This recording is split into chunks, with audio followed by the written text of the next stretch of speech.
യേശു ക്രിസ്തുവിന്റെ പരിശുദ്ധമായ നാമത്തിൽ എല്ലാ പ്രിയപ്പെട്ടവർക്കും മോർണിംഗ് ഡ്യൂവിന്റെ പുതിയൊരു പ്രഭാത വചന ധ്യാനത്തിലേക്ക് സ്വാഗതം. കഴിഞ്ഞ ദിവസങ്ങളിൽ നമുക്ക് വളരെ അനുഗ്രഹിക്കപ്പെട്ട ആത്മീക വചനചിന്തയിലൂടെ കടന്നുപോകാൻ തക്കോണം ദൈവം നമ്മെ സഹായിച്ചല്ലോ. നിങ്ങൾക്ക് എല്ലാവർക്കും പൂർണ്ണമായ ബോധ്യമുണ്ട്, അറിവുണ്ട്, ഓർമ്മയുണ്ടെന്ന് ഞാൻ വിശ്വസിക്കുന്നു. കഴിഞ്ഞ ഏതാനും ദിവസങ്ങളായി നമ്മൾ ദൈവത്തോടുള്ള കൂട്ടായ്മ എന്നുള്ള വിഷയത്തെക്കുറിച്ചാണ് ചിന്തിക്കുന്നത്. കൂട്ടായ്മ എന്ന് പറയുന്നത് ദൈവം നമുക്ക് നൽകിയതായ ദാനങ്ങളെ, ദൈവം നമുക്ക് നൽകിയതായ പ്രയോജനങ്ങളെ നമ്മൾ ഒരുമിച്ച് അനുഭവിക്കുക, അതുവഴി ദൈവത്തെ സേവിക്കുക എന്നുള്ള അർത്ഥമാണ് കൂട്ടായ്മയ്ക്കുള്ളത്. ഡിക്ഷണറി പരമായ അർത്ഥങ്ങൾ ഈ കൂട്ടായ്മ എന്നുള്ള വിഷയത്തിലുണ്ടെങ്കിലും വളരെ പ്രായോഗികപരമായി ആത്മീയമായിട്ടുള്ള ഒരു ഉദാത്തമായ നിർവചനമാണ് ഇതെന്ന് ഞാൻ പൂർണ്ണമായും വിശ്വസിക്കുന്നു. കഴിഞ്ഞ ദിവസങ്ങളിൽ നമ്മൾ ചിന്തിച്ചതായ കൂട്ടായ്മയെക്കുറിച്ചുള്ള കാര്യത്തിൽ, ആരാധനയെക്കുറിച്ചുള്ള കൂട്ടായ്മയെക്കുറിച്ച് നമുക്ക് ചിന്തിപ്പാൻ തക്കവണ്ണം ദൈവം നമ്മെ സഹായിച്ചു. അതേപോലെ തന്നെ അതിനുശേഷം നമ്മൾ പ്രാർത്ഥനാ കൂട്ടായ്മ അല്ലെങ്കിൽ പ്രാർത്ഥനയുടെ കൂട്ടായ്മ എന്നുള്ള വിഷയത്തെക്കുറിച്ച് നമ്മൾ ചിന്തിച്ചുകൊണ്ടിരിക്കുന്നു. കഴിഞ്ഞ ദിവസം പ്രാർത്ഥനാ കൂട്ടായ്മയിലൂടെ രോഗികൾക്ക് എപ്രകാരമാണ് സൗഖ്യം ലഭിക്കുന്നത്, അതേപോലെ തന്നെ പാപക്ഷമ എപ്രകാരം ഒരു രോഗസൗഖ്യത്തിലേക്ക് പരിവർത്തനം ചെയ്യപ്പെടുമെന്നും നമുക്ക് ചിന്തിപ്പാൻ തക്കോണം ദൈവം നമ്മെ സഹായിച്ചു. ഈ കാര്യങ്ങളൊക്കെ നമ്മൾ ചിന്തിച്ചത് യാക്കോബിന്റെ ലേഖനത്തിൽ നിന്നുമായിരുന്നല്ലോ. ഇന്ന് നമ്മൾ യാക്കോബിന്റെ ലേഖനം അതേ 5-ാം അധ്യായം 16-ാം വാക്യം തന്നെയാണ് വായിച്ച് ധ്യാനിപ്പാൻ ആഗ്രഹിക്കുന്നത്. അതിനുവേണ്ടി നമുക്ക് യാക്കോബിന്റെ ലേഖനം 5-ാം അധ്യായത്തിലേക്ക് കടന്നു വരാം. 5-ന്റെ 16-ാമത്തെ വാക്യം: എന്നാൽ നിങ്ങൾക്ക് രോഗശാന്തി വരേണ്ടതിന് തമ്മിൽ തമ്മിൽ പാപങ്ങളെ ഏറ്റുപറഞ്ഞ് ഒരുവന് വേണ്ടി ഒരുവൻ പ്രാർത്ഥിപ്പീൻ. നീതിമാന്റെ ശ്രദ്ധയോടുകൂടിയ പ്രാർത്ഥന വളരെ ഫലിക്കുന്നു. നമ്മൾ ഇന്ന് ഈ ഒരു വാക്യത്തെ, അതായത് നമ്മൾ അവസാനമായി വായിച്ച ആ വാക്യത്തെ ചൂണ്ടിയാണ് സംസാരിപ്പാൻ ആഗ്രഹിക്കുന്നത്. നീതിമാന്റെ ശ്രദ്ധയോടുകൂടിയ പ്രാർത്ഥന വളരെ ഫലിക്കുന്നു. ഈ വാക്യത്തിൽ നീതിമാന്റെ എന്ന് പറയുന്നതായ ആ ഒരു പ്രയോഗത്തെ നമ്മൾ അല്പം ചിന്തിച്ച ശേഷം പ്രാർത്ഥന എന്നുള്ള വിഷയത്തിലേക്ക് നമ്മൾ കടക്കുന്നതാണ്. എന്താണ് നീതിമാൻ എന്ന് പറയുന്നതിന്റെ പ്രധാനപ്പെട്ട സാരം? ദൈവത്തിന്റെ വചനത്തിൽ ആരാണ് നീതിമാൻ എന്ന് വളരെ വ്യക്തമായി പറയുന്നുണ്ട്. നീതിമാൻ എന്ന് പറയുന്നത് ദൈവത്തിന്റെ നീതി കണക്കിലിടപ്പെടുന്ന മനുഷ്യനാണ് നീതിമാൻ എന്ന് പറയുന്നത്. പഴയ നിയമ പുസ്തകങ്ങളൊക്കെ നമുക്ക് കാണുവാൻ സാധിക്കുന്നുണ്ട്. ദൈവം ഒരു പ്രവൃത്തി ചെയ്യുവാൻ ആളുകളോട് ആവശ്യപ്പെടുമ്പോൾ അവരുടെ പ്രവൃത്തി നിമിത്തം അവർ നീതീകരിക്കപ്പെടും. അതായത് അബ്രഹാം എങ്ങനെയാണ് നീതീകരിക്കപ്പെടുന്നത്? അബ്രഹാം വിശ്വാസത്താൽ ദൈവത്തെ അനുസരിച്ചു, അത് അവന് നീതിയായിട്ട് കണക്കിട്ടു. എന്നാൽ പുതിയ നിയമത്തിലേക്ക് നമ്മൾ കടന്നു വരുമ്പോൾ ദൈവത്തിന്റെ നീതി എങ്ങനെയാണ് വെളിപ്പെടുന്നത്? ദൈവത്തിന്റെ നീതി വിശ്വാസം ഹേതുവായി വെളിപ്പെടുന്നുവെന്ന് നമുക്ക് വിശുദ്ധ വേദപുസ്തകത്തിൽ വായിക്കാൻ കഴിയുന്നുണ്ട്. ആ വാക്യത്തിലേക്ക് നമുക്കിന്ന് കടന്നു പോകാം. റോമാലേഖനം 1-ാം അധ്യായം 17-ാമത്തെ വാക്യം: അതിൽ ദൈവത്തിന്റെ നീതി വിശ്വാസം ഹേതുവായും വിശ്വാസത്തിനായിക്കൊണ്ടും വെളിപ്പെടുന്നു. നീതിമാൻ വിശ്വാസത്താൽ ജീവിക്കുമെന്ന് എഴുതിയിരിക്കുന്നുവല്ലോ. മറ്റൊരു വേദഭാഗത്തിലൂടെ നമുക്ക് കടന്നു പോകാം. റോമാലേഖനം 3-ാം അധ്യായം 21 മുതലുള്ള വാക്യങ്ങൾ: ഇപ്പോഴോ ദൈവത്തിന്റെ നീതി വിശ്വസിക്കുന്ന എല്ലാവർക്കും യേശുക്രിസ്തുവിലുള്ള വിശ്വാസത്താലുള്ള ദൈവനീതി തന്നെ ന്യായപ്രമാണം കൂടാതെ വെളിപ്പെട്ടു വന്നിരിക്കുന്നു. അതിന് ന്യായപ്രമാണവും പ്രവാചകന്മാരും സാക്ഷ്യം പറയുന്നു. ഒരു വ്യത്യാസമില്ല, എല്ലാവരും പാപം ചെയ്ത് ദൈവ തേജസ് ഇല്ലാത്തവരായി തീർന്നു. അവന്റെ കൃപയാൽ ക്രിസ്തുയേശുവിങ്കലെ വീണ്ടെടുപ്പ് മൂലം സൗജന്യമായത്രേ നീതീകരിക്കപ്പെടുന്നത്. നോക്കുക, ഈ വാക്യം എല്ലാം എന്താണ് പറയുന്നത്? നമ്മളുടെ പ്രവൃത്തി ദൈവത്തിന് മുമ്പാകെ പൂർണ്ണമല്ല, ദൈവത്തിന് മുമ്പാകെ അത് അംഗീകരിക്കപ്പെടുന്നില്ല. അതുകൊണ്ട് നമ്മളുടെ പ്രവൃത്തിക്ക് പകരമായി കർത്താവ് യേശുക്രിസ്തു എന്ന ദൈവമനുഷ്യൻ, വിശുദ്ധനായ ദൈവമനുഷ്യൻ, ആ മനുഷ്യന്റെ പ്രവൃത്തി, നമ്മുടെ സ്ഥാനത്ത് നമുക്ക് വേണ്ടിയുള്ള ദൈവത്തോടുള്ള പ്രവൃത്തി, ആ പ്രവൃത്തിയെ നമ്മൾ വിശ്വാസം മൂലം അംഗീകരിക്കുമ്പോൾ, അതായത് ഇന്നേക്ക് 2000 കൊല്ലങ്ങൾക്ക് മുമ്പ് കർത്താവ് യേശുക്രിസ്തു എനിക്ക് വേണ്ടി ക്രൂശിൽ മരിച്ചത് എൻ്റെ പാപത്തിനുള്ള പരിഹാരമാണ്. അത് ഞാൻ ചെയ്യേണ്ട പ്രവൃത്തിയാണ്, പക്ഷേ എൻ്റെ പ്രവൃത്തി ദൈവത്തിന് മുമ്പാകെ അംഗീകരണമുള്ളതല്ല, കാരണം ഞാൻ പാപിയാണ്. അതുകൊണ്ട് കർത്താവ് യേശുക്രിസ്തുവിന്റെ പ്രവൃത്തിയാണ് എൻ്റെ ജീവിതത്തിന്റെ രക്ഷ എന്ന് പറയുന്നത്. അതുകൊണ്ട് ഞാൻ എന്ത് ചെയ്യണം? ഞാൻ വിശ്വാസത്താൽ യേശുക്രിസ്തു എനിക്ക് വേണ്ടി ക്രൂശിൽ മരിച്ചു, എൻ്റെ സ്ഥാനത്ത് അവൻ എനിക്ക് വേണ്ടി യാഗമായി തീർന്നു എന്ന് ഞാൻ വിശ്വസിക്കുമ്പോൾ ആ വിശ്വാസം മൂലം ദൈവനീതി എനിക്ക് കടന്നു വരുന്നു. ഇവിടെ നീതിമാൻ എന്ന് പറയുമ്പോൾ അതിനർത്ഥം വിശ്വാസത്താലുള്ള ദൈവനീതി, അത് യേശുക്രിസ്തുവിന്റെ നീതി അനുഭവിക്കുന്നവരായ ആളുകൾ ദൈവത്തിന് മുമ്പാകെ അംഗീകരിക്കപ്പെടും എന്ന് മനസ്സിലാക്കി ആ വ്യക്തി നീതിമാന്റെ ശ്രദ്ധയോടുകൂടിയ പ്രാർത്ഥന വളരെ ഫലിക്കുന്നു എന്നുള്ളതാണ് നമുക്ക് ഈ വാക്യത്തിൽ കാണുവാൻ കഴിയുന്നത്. അങ്ങനെയാണെങ്കിൽ എന്നെ കേൾക്കുന്ന ആരെങ്കിലും കർത്താവ് യേശുക്രിസ്തു മൂലമുള്ളതായ ആ വിശ്വാസത്താലുള്ള നീതി നിങ്ങൾക്ക് ദൈവത്തിൽ നിന്ന് ലഭിച്ചിട്ടില്ലെങ്കിൽ തീർച്ചയായിട്ടും ആ നീതി വിശ്വാസത്തിൽ കൈക്കൊള്ളുവാൻ നിങ്ങൾക്ക് സാധിക്കണം. അതിന് കർത്താവ് യേശുക്രിസ്തുവിനെ നിങ്ങളുടെ ഹൃദയത്തിൽ രക്ഷകനും കർത്താവും ദൈവമായി സ്വീകരിച്ച് നിങ്ങളുടെ പാപങ്ങളെ ഏറ്റുപറഞ്ഞ് നിങ്ങൾ ദൈവത്തിന്റെ മക്കളായി തീരുമ്പോൾ ആ വിശ്വാസത്താലുള്ള നീതീകരണം നിങ്ങൾക്ക് പ്രാപിക്കുവാൻ സാധിക്കും. അതുകൊണ്ടാണ് ഇവിടെ വളരെ വ്യക്തമായി പറയുന്നത്, നീതിമാന്റെ ശ്രദ്ധയോടുകൂടിയുള്ള പ്രാർത്ഥന വളരെ ഫലിക്കുന്നു. എന്താണ് ശ്രദ്ധയോടുകൂടിയുള്ള പ്രാർത്ഥന? ഇംഗ്ലീഷിൽ കൊടുത്തിരിക്കുന്നത് ഫെർവന്റ് പ്രയർ എന്നുള്ളതാണ്. അതിന്റെ മറ്റൊരർത്ഥം ശക്തിയോടുള്ള പ്രാർത്ഥന അല്ലെങ്കിൽ ശ്രദ്ധയോടുകൂടിയുള്ള പ്രാർത്ഥന. രണ്ട് പ്രധാനപ്പെട്ട ഉദാഹരണങ്ങൾ ഇത് സംബന്ധിച്ച് ഞാൻ നിങ്ങളോട് പറയുവാൻ ആഗ്രഹിക്കുന്നു. ഇന്ന് നമ്മൾ ആദ്യമായി എടുക്കുവാൻ ആഗ്രഹിക്കുന്ന ഉദാഹരണം അപ്പോസ്തലപ്രവൃത്തി 12-ാം അധ്യായത്തിൽ പത്രോസ് അപ്പോസ്തലൻ അവനെ ഹെരോദാ രാജാവ് കാരാഗൃഹത്തിൽ അടച്ചപ്പോൾ സഭ ശ്രദ്ധയോടുകൂടെ പ്രാർത്ഥിച്ചതായ സംഭവത്തെക്കുറിച്ചുള്ള ഉദാഹരണമാണ്. അതിനുവേണ്ടി നമുക്ക് അപ്പോസ്തലപ്രവൃത്തി 12-ാം അധ്യായം അതിന് 1 മുതൽ വായിക്കാം. സഹോദരനായ യാക്കോബിനെ അവൻ വാൾ കൊണ്ട് കൊന്നു, അത് യഹൂദന്മാർക്ക് പ്രസാദമായി എന്ന് കണ്ട് അവൻ ഹെരോദാവ് പത്രോസിനെ പിടിച്ചു. അപ്പോൾ പുളിപ്പില്ലാത്ത അപ്പത്തിന്റെ പെരുന്നാളായിരുന്നു. അവനെ പിടിച്ച ശേഷം പെസഹ കഴിഞ്ഞിട്ട് ജനത്തിനു മുമ്പിൽ നിർത്തുവാൻ ഭാവിച്ച് തടവിലാക്കി അവനെ കാപ്പാൻ 4 ചേവറുള്ള 4 കൂട്ടത്തിന് ഏൽപ്പിച്ചു. ഇങ്ങനെ പത്രോസിനെ തടവിൽ സൂക്ഷിച്ചു വരുമ്പോൾ സഭ ശ്രദ്ധയോടെ അവനു വേണ്ടി ദൈവത്തോട് പ്രാർത്ഥന കഴിച്ചു പോന്നു. നോക്കണേ, ഇങ്ങനെ പത്രോസിനെ തടവിൽ സൂക്ഷിച്ചു വരുമ്പോൾ സഭ ശ്രദ്ധയോടെ അവന് വേണ്ടി ദൈവത്തോട് പ്രാർത്ഥന കഴിച്ചു പോന്നു.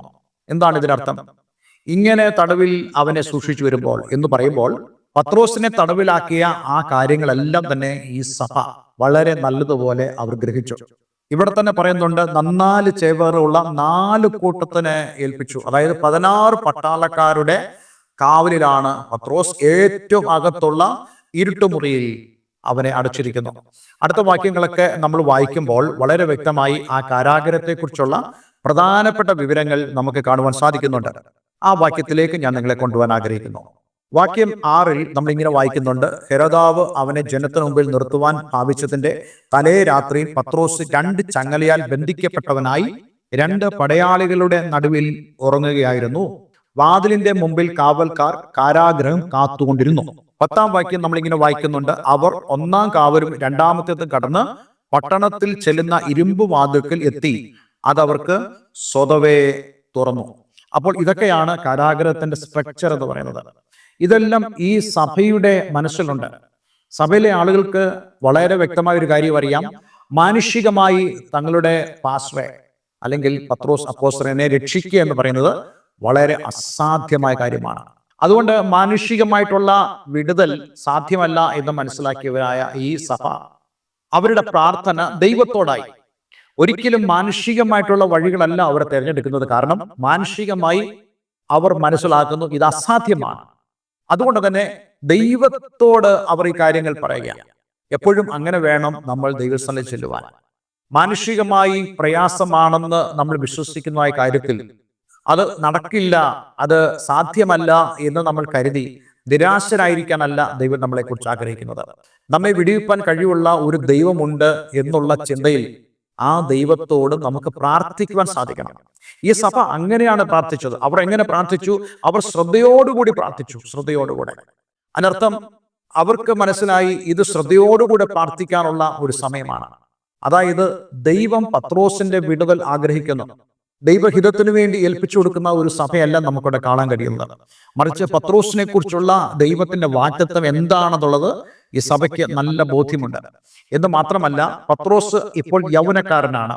ഈ യൗവനകാലത്ത് ഹെരോദാവിന്റെ വാളിന്റെ ആ വായ്ത്തലേക്ക് തീരാനുള്ള വ്യക്തിയല്ല പത്രോസ് എന്ന് ഈ സഭ ഗ്രഹിച്ചു. കാരണം കർത്താവ് യേശുക്രിസ്തു പത്രോസിനോട് പറഞ്ഞതായ ഒരു വ്യക്തമായ പ്രവചനം ഉണ്ടായിരുന്നു, നീ വയസ്സനായ ശേഷമോ. അപ്പോൾ അങ്ങനെയാണെങ്കിൽ ദൈവത്തിന്റെ വാഗ്ദത്തം അവന്റെ മേലുണ്ട് എന്ന് മനസ്സിലാക്കിയതായ സഭ ദൈവത്തോട് ഈ വിഷയത്തിൽ പ്രാർത്ഥിക്കാൻ തുടങ്ങി. എങ്ങനെ പ്രാർത്ഥിച്ചു? ശ്രദ്ധയോടുകൂടെ പ്രാർത്ഥിച്ചു. നമ്മൾ ഇങ്ങനെ തന്നെ വേണം ചെയ്യാൻ. അതായത് ദൈവത്തിന്റെ വാഗ്ദത്തം നമ്മുടെ മേലുണ്ട് എന്ന് നമ്മൾ തിരിച്ചറിയുകയും അതിനെക്കുറിച്ചുള്ള ഒരു ഉറപ്പ് പ്രാപിക്കുകയും ചെയ്തു വേണം വിഷയങ്ങൾക്ക് വേണ്ടി പ്രാർത്ഥിക്കുവാൻ. നിങ്ങളുടെ മക്കളെക്കുറിച്ച് ദൈവത്തിന് ചില വാഗ്ദത്തങ്ങൾ ഉണ്ടെന്ന് നിങ്ങൾ നേരത്തെ തന്നെ തിരിച്ചറിയണം. നിങ്ങളത് മനസ്സിലാക്കണം. ദൈവത്തിൻ്റെ വാഗ്ദത്തങ്ങൾ എങ്ങനെയാണ് നമ്മൾ മനസ്സിലാക്കുന്നത്? നമ്മൾ ദൈവസന്നിധിയിൽ പ്രാർത്ഥിക്കുക വഴിയാണ് ദൈവത്തിൻ്റെ ആ ആലോചന നമ്മൾ മനസ്സിലാക്കുന്നത്. യേശുക്രിസ്തുവിനോടൊപ്പം പത്രോസ് ചേർന്ന് നിന്നപ്പോൾ, പത്രോസിനെ ആ കടൽക്കരയിലേക്ക് യേശുക്രിസ്തു കൊണ്ടുപോയപ്പോൾ, അല്പസമയങ്ങൾ അവന് മുമ്പാകെ ചെലവഴിക്കുവാൻ പത്രോസിനെ യേശു ആവശ്യപ്പെട്ടപ്പോൾ, യേശു പത്രോസിനോട് അവൻ്റെ വാഗ്ദത്തങ്ങളെക്കുറിച്ച്, താൻ ചെയ്യാൻ പോകുന്ന കാര്യങ്ങളെക്കുറിച്ച് അവനോട് പറയാനിടയായി തീർന്നു. നമ്മൾ ഓരോരുത്തരും ദൈവസ്ഥലിൽ കടന്നു വരുമ്പോഴാണ് ദൈവത്തിന് നമ്മളോടുള്ള വാഗ്ദത്തങ്ങളും ദൈവത്തിന് നമ്മളോടുള്ള വിളിയെക്കുറിച്ച് നമുക്ക് മനസ്സിലാക്കാൻ കഴിയുന്നത്. അങ്ങനെ മനസ്സിലാക്കുന്നതായ ആളുകൾ ആ വാഗ്ദത്തത്തിൽ നിന്നുകൊണ്ടാണ് പ്രാർത്ഥിക്കുന്നത്, ശ്രദ്ധയോടുകൂടെ പ്രാർത്ഥിക്കുന്നു. എന്താ പ്രാർത്ഥിക്കുന്നത്? കർത്താവേ, പത്രോസിനെ വിടുവിക്കണമേ. നോക്കൂ, അവരുടെ ശ്രദ്ധയോടുകൂടിയ പ്രാർത്ഥന, അതെ, വളരെ ഫലിക്കുന്നതായ പ്രാർത്ഥന. അന്ന് രാത്രിയിൽ ദൂതൻ കാരാഗൃഹത്തിൽ ഇറങ്ങി വന്നു. 7-ാം വാക്യത്തിൽ നാം ഇപ്രകാരം വായിക്കുന്നു: പെട്ടെന്ന് കർത്താവിന്റെ ദൂതൻ അവിടെ പ്രത്യക്ഷനായി, അറയിൽ ഒരു വെളിച്ചം പ്രകാശിച്ചു. അവൻ പത്രോസിനെ വിലാപ്പുറത്ത് തട്ടി, വേഗം എഴുന്നേൽക്ക എന്ന് പറഞ്ഞ് അവനെ ഉണർത്തി. ഉടനെ അവന്റെ ചങ്ങല കൈമേൽ നിന്ന് വീണുപോയി. നോക്കിക്കേ, ദൈവം പ്രവർത്തിച്ചാൽ ഈ ലോകത്തിന്റെ അധികാരങ്ങളെല്ലാം തന്നെ നിഷ്പ്രഭമായി മാറും. അതെ, ഇന്ന് നിങ്ങൾ വിശ്വസിക്കുന്നുണ്ട്, നിങ്ങൾ ദൈവത്തോട് പ്രാർത്ഥിച്ച വിഷയത്തിന്, ദൈവത്തിൻ്റെ വാഗ്ദത്തങ്ങളെ ഓർമ്മിപ്പിച്ച് ദൈവത്തോട് പ്രാർത്ഥിച്ച വിഷയത്തിന് തീർച്ചയായിട്ടും ദൈവം നിങ്ങൾക്ക് വേണ്ടി പ്രവർത്തിക്കുമെന്ന് നിങ്ങൾക്ക് വിശ്വസിക്കാൻ കഴിയുന്നുണ്ടോ? അങ്ങനെ പ്രാർത്ഥിച്ച സഭ, ഒരു വിടുതൽ കണ്ടതായ സഭ, ആ സഭ നമ്മുടെ മുമ്പിൽ ഉണ്ട് എന്നുള്ളത് ഇവിടെ വ്യക്തമായും ദൈവത്തിൻ്റെ പരിശുദ്ധാത്മാവ് നമ്മളോട് പറയുന്നു. എന്ന് മാത്രമല്ല, പത്രോസ് വിടുവിക്കപ്പെട്ട ശേഷം അവൻ കടന്നു വന്നത് ഈ പ്രാർത്ഥിച്ച അതേ സഭയുടെ മുമ്പിലാണ്. വിടുവിക്കപ്പെട്ട പത്രോസ് ചെന്നത് വാക്യം 12-ൽ ഇങ്ങനെ ഗ്രഹിച്ച ശേഷം അവൻ മർക്കോസ് എന്ന് മറുപേരുള്ള യോഹനാന്റെ അമ്മ മറിയയുടെ വീട്ടിൽ ചെന്ന് അവിടെ അനേകർ ഒരുമിച്ച് കൂടി പ്രാർത്ഥിച്ചുകൊണ്ടിരുന്നു. അവൻ പടിപ്പുരവാതിക്കൽ മുട്ടിയാറെ രോദ എന്നൊരു ബാല്യക്കാരത്തി വിളി കേൾപ്പാൻ അടുത്തു വന്നു. പത്രോസിന്റെ ശബ്ദം തിരിച്ചറിഞ്ഞ് സന്തോഷത്താൽ പടിവാതിൽ തുറക്കാതെ അകത്തേക്ക് ഓടി പത്രോസ് പടിപ്പുരയ്ക്ക് നിൽക്കുന്നു എന്ന് അറിയിച്ചു. അവിടെയുള്ള ആളുകൾക്ക് അത് വിശ്വാസമായില്ല. അവൾ പറഞ്ഞു, രോദ, നിനക്ക് ഭ്രാന്തുണ്ട്. പക്ഷെ അവൾ പറഞ്ഞു, അല്ലല്ല, ഭ്രാന്തില്ല, ഞാൻ പത്രോസിനെ കണ്ടു, പത്രോസിനെ ദൈവം ഇവിടെ കൊണ്ടുവന്നു എന്ന് അവൾ അറിയിക്കുകയുണ്ടായി. പത്രോസിനെ കണ്ടപ്പോൾ അവരെല്ലാവരും വിസ്മയിക്കുവാനിടയായി തീർന്നു. അങ്ങനെയാണെങ്കിൽ ദൈവത്തിൽ വിശ്വസിച്ച് ശ്രദ്ധയോടുകൂടി പ്രാർത്ഥിക്കുന്ന പ്രാർത്ഥന നമുക്ക് വിസ്മയങ്ങൾ ഉളവാക്കും. അതെ, നിങ്ങൾ എത്ര പേര് വിശ്വസിക്കുന്നു അപ്രകാരം അത് സാധ്യമാണെന്നുള്ളത്? ഇവിടുത്തെ ഏറ്റവും പ്രധാനപ്പെട്ട കാര്യം നീതിമാൻ എന്നുള്ള വിഷയമാണ്. നീതിമാന്റെ ശ്രദ്ധയോടുകൂടിയ പ്രാർത്ഥന. അടുത്തത് ശ്രദ്ധയുള്ള പ്രാർത്ഥന, അതായത് ഫെർവെന്റ് പ്രയർ, ശക്തിയുള്ളതായ പ്രാർത്ഥന. തടസ്സങ്ങളുണ്ട്, മാനുഷികമായ പ്രതികൂലങ്ങളുണ്ട്, പക്ഷേ ഇതിനെല്ലാം തന്നെ പരാജയപ്പെടുത്തുന്ന ഒരു ദൈവമുണ്ട്. ഇതിനെല്ലാം നടുവിൽ പ്രവർത്തിക്കുന്ന ഒരു ദൈവമുണ്ടെന്ന് വിശ്വാസത്താൽ അറിഞ്ഞുകൊണ്ട് ശ്രദ്ധയോടുകൂടെ പ്രാർത്ഥിക്കുക. മാത്രമല്ല, പത്രോസിന്റെ വിടുതൽ ദൈവം ആഗ്രഹിച്ച വിടുതലാണ്. അത് ദൈവത്തിന്റെ ശ്രദ്ധയുള്ള കാര്യമാണ്. ആ ശ്രദ്ധയുള്ള കാര്യത്തിൽ സഭ അല്ലെങ്കിൽ മനുഷ്യർ ശ്രദ്ധയുള്ളവരായി പ്രാർത്ഥിക്കുന്നെങ്കിൽ ദൈവത്തിന്റെ പ്രവൃത്തിയും അത്ര മഹത്വകരമുള്ളതായി തീരും എന്നുള്ളത് ഈ വചനങ്ങളിലൂടെ നമുക്ക് മനസ്സിലാക്കാൻ ഇടയായി തീരും. അതുകൊണ്ട് എന്നെ കേൾക്കുന്ന പ്രിയമുള്ളവരെ, നമുക്കും ശ്രദ്ധയോടുകൂടെ പ്രാർത്ഥിക്കുവാൻ കഴിയട്ടെ. അതേ പത്രോസിനെ അവർ വിസ്മയകരമായി കണ്ടതുപോലെ തന്നെ നമ്മുടെ മുമ്പിലും ദൈവത്തിന്റെ പ്രവൃത്തിയുടെ വിസ്മയങ്ങൾ കാണുവാൻ ദൈവം നമ്മെ സഹായിക്കട്ടെ. ഒരു നിമിഷം പ്രാർത്ഥിക്കാം. സ്വർഗീയ പിതാവേ, ഈ നല്ല വചനത്തിനായി സ്തോത്രം. കർത്താവേ, ശ്രദ്ധയോടുകൂടിയുള്ള പ്രാർത്ഥന, നീതിമാന്റെ പ്രാർത്ഥന, വളരെ ഫലിക്കുന്ന പ്രാർത്ഥന, അതിന് ഒരു ഉദാഹരണം ഇന്ന് ഞങ്ങൾക്ക് ചിന്തിപ്പാൻ തക്കോണം ദൈവം ഞങ്ങളെ സഹായിച്ചല്ലോ. എന്നെ കേൾക്കുന്ന പ്രിയമുള്ളവർ, അവർ കർത്താവായ യേശുക്രിസ്തുവിൽ പരിപൂർണമായി വിശ്വസിപ്പാനും അതേ ദൈവത്തിന്റെ വാഗ്ദത്തങ്ങളെ വിശ്വസിക്കുവാനും ശക്തിയോടെ ശ്രദ്ധയോടുകൂടെ പ്രാർത്ഥിക്കുവാനും ദൈവം പ്രവർത്തിക്കുന്നവനാണെന്ന് തിരിച്ചറിഞ്ഞ് ദൈവസന്നിധിയിൽ ഇരുന്ന് ദൈവത്തോട് അപേക്ഷിക്കുവാൻ തക്കോണം നീ അവരെ സഹായിക്കണമെന്ന് പ്രാർത്ഥിക്കുന്നു. പ്രാർത്ഥന കേട്ടതിന് നന്ദി. യേശുക്രിസ്തുവിൻ നാമത്തിൽ തന്നെ. ആമേൻ, ആമേൻ. ഇന്നത്തെ വചന ധ്യാനം നിങ്ങളുടെ ജീവിതത്തിൽ വളരെ അനുഗ്രഹപ്രദമായി തീർന്നു എന്ന് ഞാൻ വിശ്വസിക്കുന്നു. ദയവായി ഈ സ്ക്രീനിൽ കാണുന്ന ഫോൺ നമ്പറുകളിൽ ഞങ്ങളെ വിളിക്കുക. ഇന്നത്തെ സന്ദേശം നിങ്ങളുടെ ജീവിതത്തിൽ വലിയൊരു അനുഗ്രഹമായി തീരട്ടെ. ആത്മീയ കൂട്ടായ്മയ്ക്ക് നിങ്ങൾക്ക് താല്പര്യമുണ്ടെങ്കിൽ അതിന് ഞങ്ങളെ വിളിക്കാവുന്നതാണ്. എല്ലാവരും ദൈവം അനുഗ്രഹിക്കട്ടെ. Have A nice day. God bless you all.